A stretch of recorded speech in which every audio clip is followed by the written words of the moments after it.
everyday thing. It's an everyday thing. It's an everyday thing when you let your nuts hang. When I was 14, I had moved to Grand Rapids, Michigan with my mom from Chicago or whatever. So I ain't know nobody. I ended up meeting these group of girls. It was like my second year of high school I met them, or like almost the second year of high school. Like in the summertime, I started hanging with them. It was Roz, Kwamia, and Shkayla. So I hung out with Roz more. She ended up, like when I started hanging with her, she was like a few months pregnant. I think she was like 15 at the time. She was like 16. I was like 15. I remember. But she used to start asking me, because my sister had moved out here from Chicago too for a little while with me and my mom. But she was grown. She had told me to ask she was like, see if your sister let you use her ID so I could take her up to the jail to see her baby daddy. So I'm like, all right.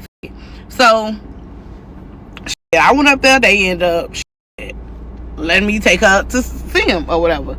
Because I guess it was like they didn't really look at the face for it. They really just looked at the name and probably like just looked at the birthday and then just ran the name and made sure my ain't had no warrants or whatever. But like my sister ain't used to get in trouble, so I wasn't worried about shit like that.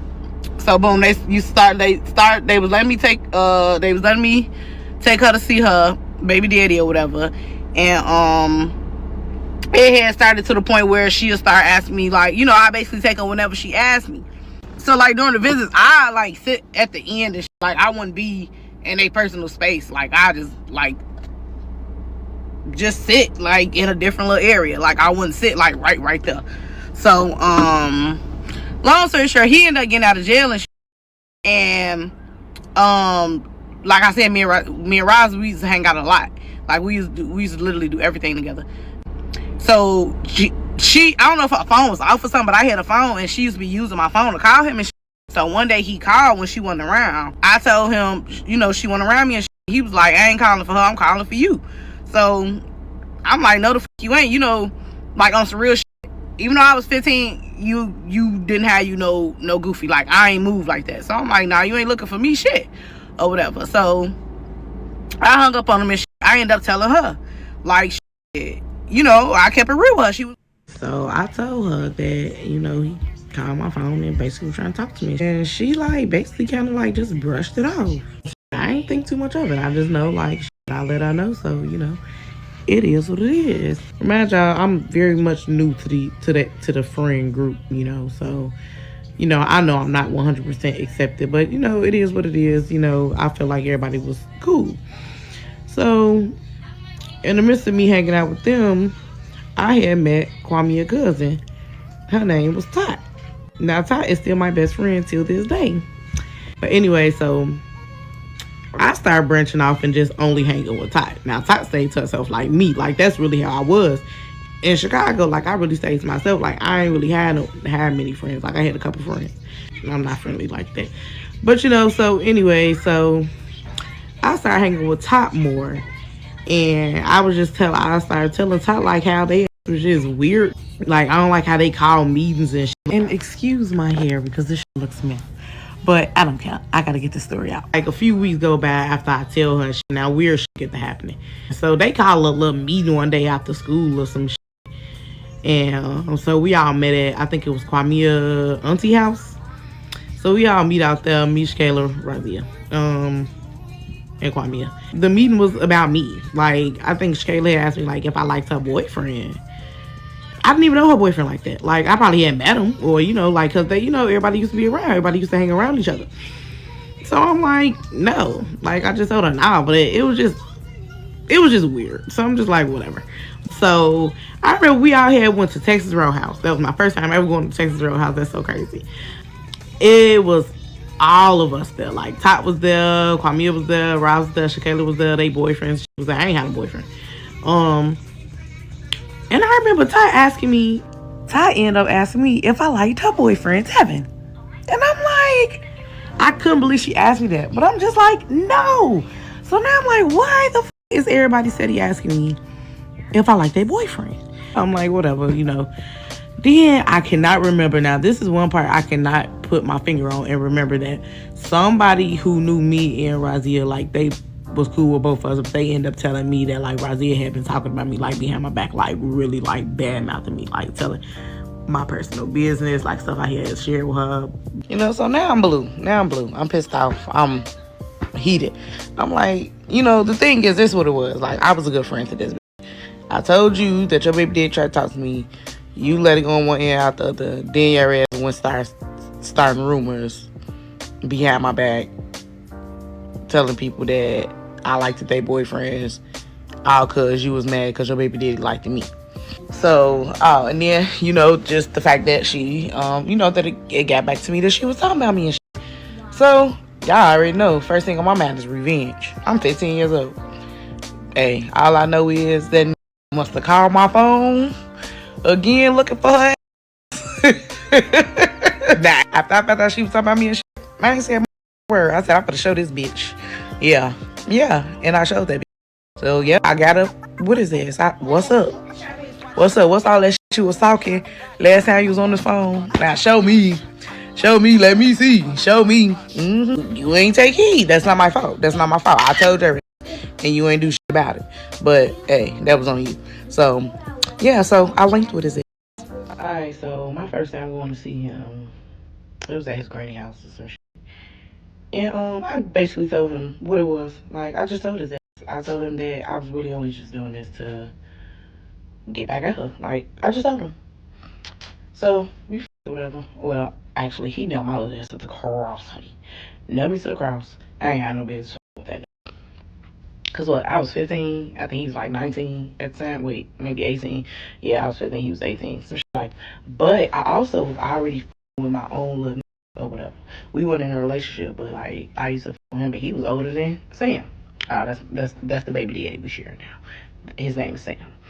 So he was older than Sam. His name was Justin. So I was with him heavy. Me and Sam for the first time, and then honestly, it was really just supposed to be like a one-time thing for me. Like it was just a get back.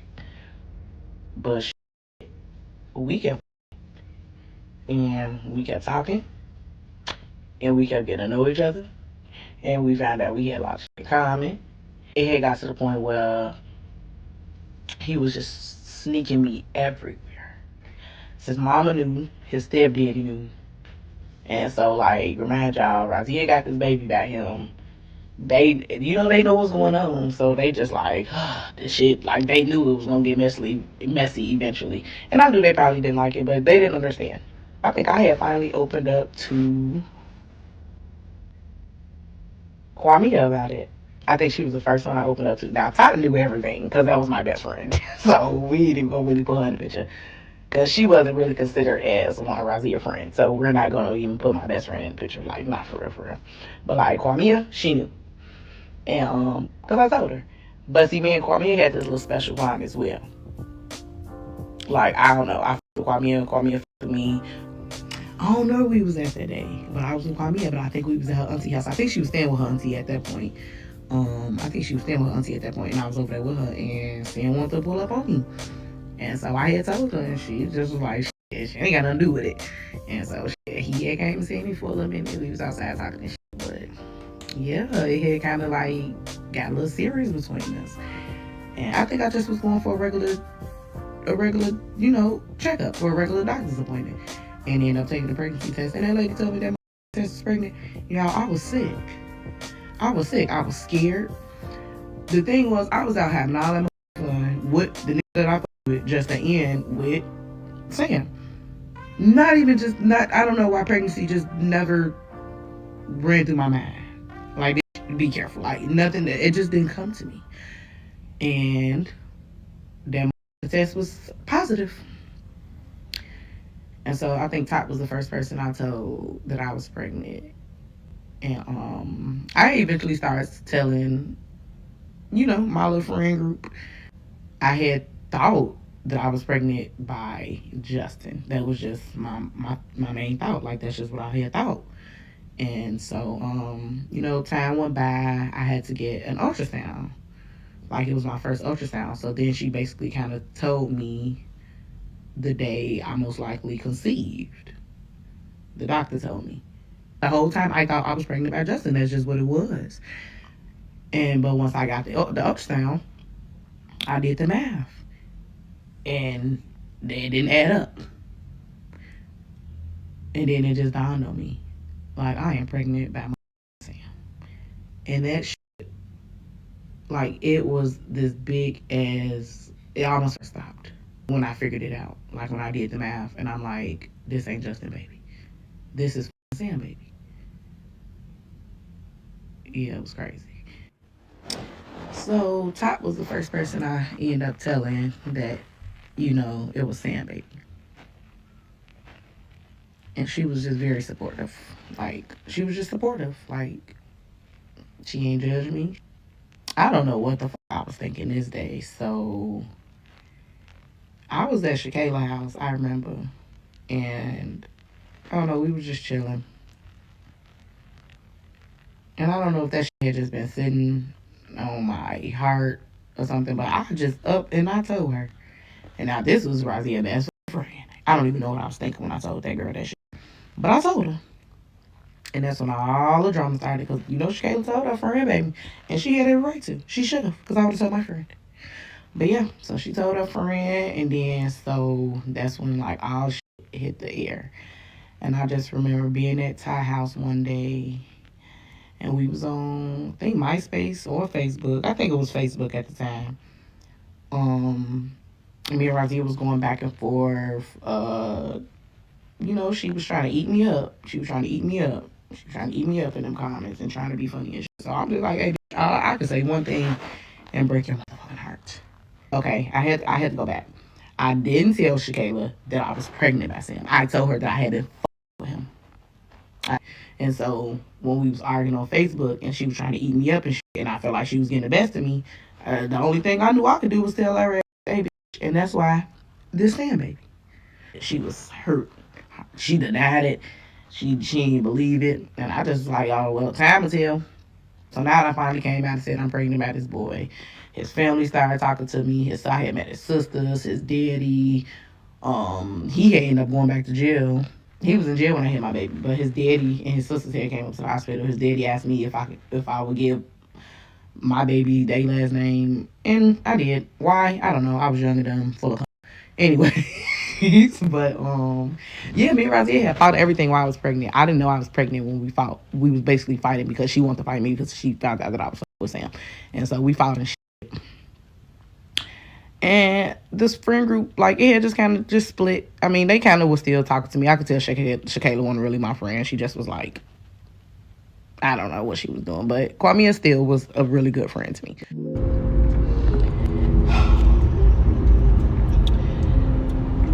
The story really finna take a big ass twist. Like, I don't want y'all to think this whole story about baby daddy, baby mama drama.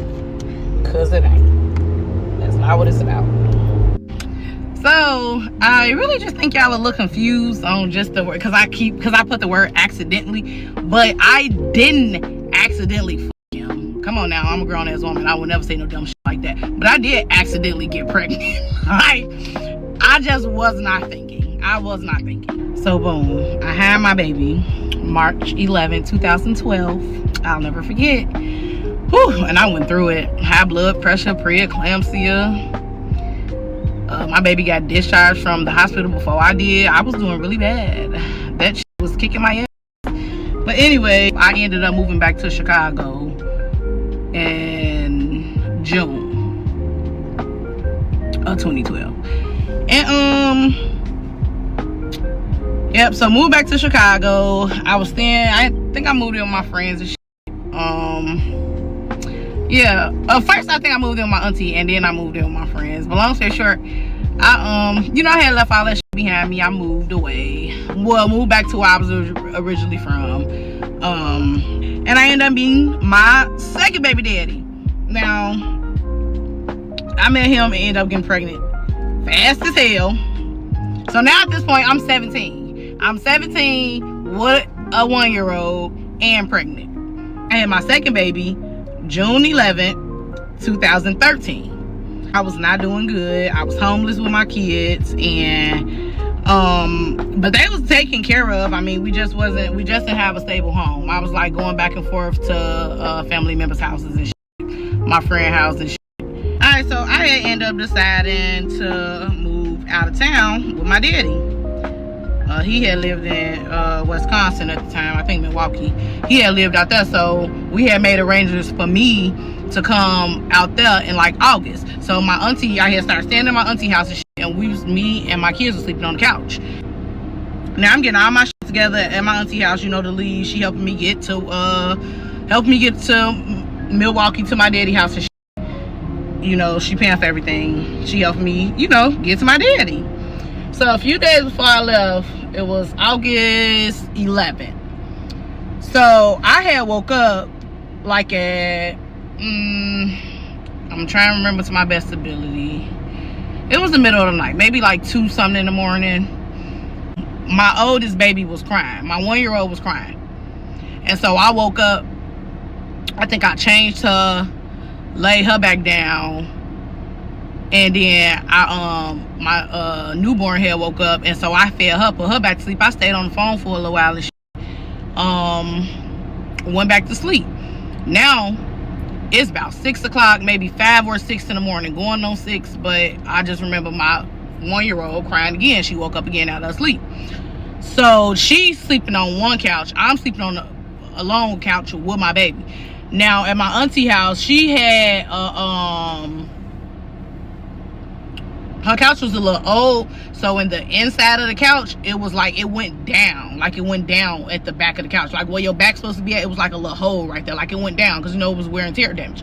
So I slept with my baby on the outside of the couch instead of on the inside of the couch, because I didn't want her to roll up in that little hole. I didn't want to go, you know, in the couch. So I slept with her on the outside of the couch. Now, like I said, my 1-year-old woke up crying. I wake up, but I hear her, like I wake up because she crying. But the moment I wake up, I'm feeling for my newborn. She ain't nowhere about me. I just know I went to sleep with her next to her. So I look at my auntie, but she ain't had my baby in her hand. She was on the other couch. I had just woke up out of my sleep, but I looked at her and she ain't had my baby. And I looked over the couch and I moved the cover, and my baby was laying down, face down in the cover. She had been down there for a little minute, and she wasn't like cold, but I knew when I touched my baby, she was dead. Dang. She must have was down there for at least an hour or maybe 30 minutes, 45 minutes, but she was down there face down in that cover for some time. Part 6 of how I accidentally got pregnant by my friend, baby daddy, and how my auntie basically stole my daughter away from me. After my baby died, DCFS got involved. They was like calling me and shit, and so I had talked to them, and like they asked me to meet with them. It was like a sheriff I was talking to. He asked me if he can come meet with me to talk or something, and I agreed. He ended up coming with this damn lady, and they just basically explained to me that they, you know, had to open up an investigation, yada, yada, yada. It was just temporary, yada, yada, yada. They ended up taking my baby away from me. I think it was my sister called me and told me to call my mama, or my mama said call her some shit. So I called my mama. Excuse me. I called my mama and she said to call my auntie, and that my auntie was like already a certified foster parent, so you know she would be able to go get my daughter straight out of, you know, DCFS custody. So I had talked to my auntie, and she said that she was going, you know, she was already working on it or whatever. So I was thankful because, you know, the main thing I was worried about is my daughter being with some strangers, some complete strangers. I couldn't sleep. I was sick. I couldn't eat. I couldn't sleep. I was just so sick. Like, I was just really in disbelief. Like, I couldn't believe it. Like, I was with my kids every day. My kids was with me every day. I did not leave them with nobody. My babies was always with me. So, boom. My auntie got my baby and shit. And probably like the next, I'm saying maybe 4 days it probably took for her to get her. And so she called me when she got her and shit. And so the first day that she had my baby, I think I had talked to her like earlier that day. Well, like to my auntie. And, you know, she just let me know that she had my daughter, you know, that she was good and she was with her. And I think I had took a nap. I remember waking up like at 8:30ish. It was just like a nightmare, and I was just hoping that it wasn't true. But I woke up and I missed my baby, so I had called my auntie. Now remind y'all, this is my mama's sister. She used to watch us. My auntie only got one kid, and so she will always let us come over when we was kids and shit. But that's neither here or there. And I got my auntie, and I'm like, I want to talk to my daughter. And she was like, oh, well, she already in the bed for the night. Yada, yada, yada, some shit. And I just remember getting this feeling. Like, I went numb. My feelings was hurt because I felt like, she was not allowing me to talk to my daughter. But I'm like, okay, well, I'll just call back tomorrow or whatever. But yeah. So I think like a few days went by, and I started getting in touch with the DCFS people to see what was going on. And then they come rushing me with all this bullshit. It wasn't nothing like they said they was doing. They did the investigation. They talked to me. I didn't get in no type of trouble or nothing. Like, it was just because it was an accident. But anywho, so now they hitting me with all this, oh, you got to do this, you got to do that, you got to do this, all this court order shit in order to get my baby back. And so, that shit was frustrating because that's not really what was discussed between, me, the sheriff, and the DCFS lady before they took my baby. Like I said, they told me they were only just doing the investigation to make sure, it wasn't no foul play or whatever. I don't know. They kept telling me like they was waiting for autopsy reports to come back. And, just a lot of excuses. So, I would call like every other day to check to see if the autopsy report came back. Like, it was a lot of drama. Remind y'all, I'm 17 years old dealing with this shit. Like, I was 17 years old dealing with all this just drama. In between time, they assigned like this caseworker to me. And so, they had made me a case plan of everything that I had to do in order to get my daughter back. So, of course, I kind of went against it at first because, like I said, I knew I ain't do nothing wrong. I just wanted my baby back. Like, that was going to be the only thing that made me feel better is if they just handed me back my baby, and they was just not trying to do that. I think I had to complete parenting class, a drug class, I think AA, evaluation for anger management, but I ended up not having to do that. Not only did I have to complete all these different services, I also had to, go to court. I had to be going to court I think I went to court like every other week. I ain't had no support. So I was going to court alone. I'm doing all this shit that's just new to me, shit that I've never been through before. Going to court, having these state's attorneys just saying anything that made me look bad. Like, it was just so bad. It was just so bad. So I think one of the first things I did was, I think the AA, I used to have to go every day. And it was a van that will come pick me up. And I will have to drop I think once a week. And in between that time, I had visits with my daughter. Visits was mandatory. Basically, like, if you're not visiting your kid, they're gonna see that you don't give a fuck about your kid. So I made every visit, but I wanted to see my baby. I was down to see my baby.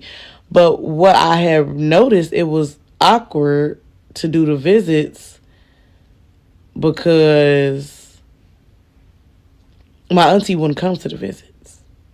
And honestly, like, we didn't even have to go through the caseworker for the visits. It was up to my auntie.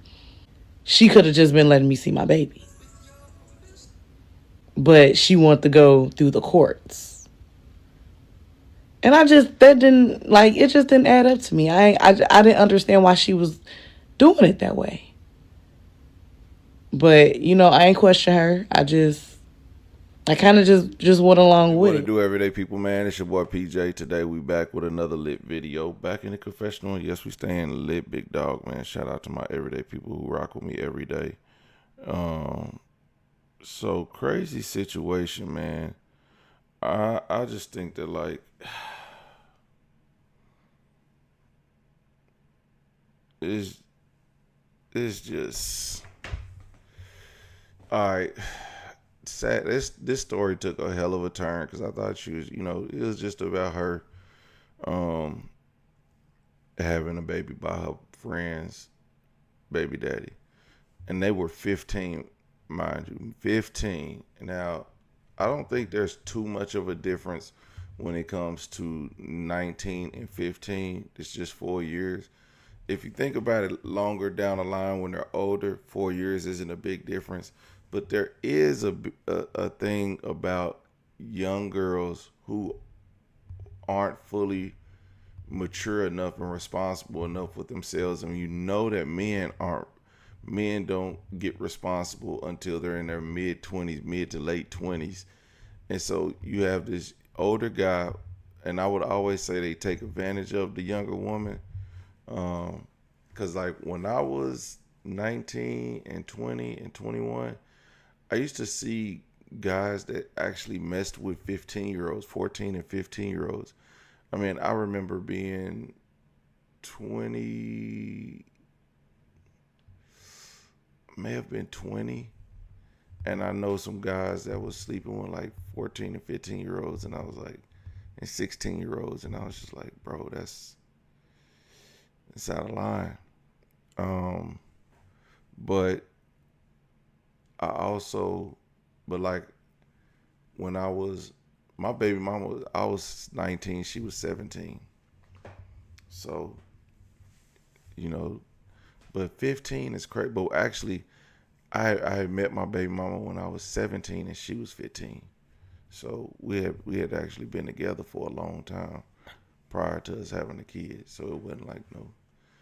I'm not justifying this shit. I'm just saying I'm just telling y'all the thought process of a man sleeping with a 15-year-old, not even a man, young man, 19, and getting two of them pregnant. Like he had to get the other one pregnant at like 14.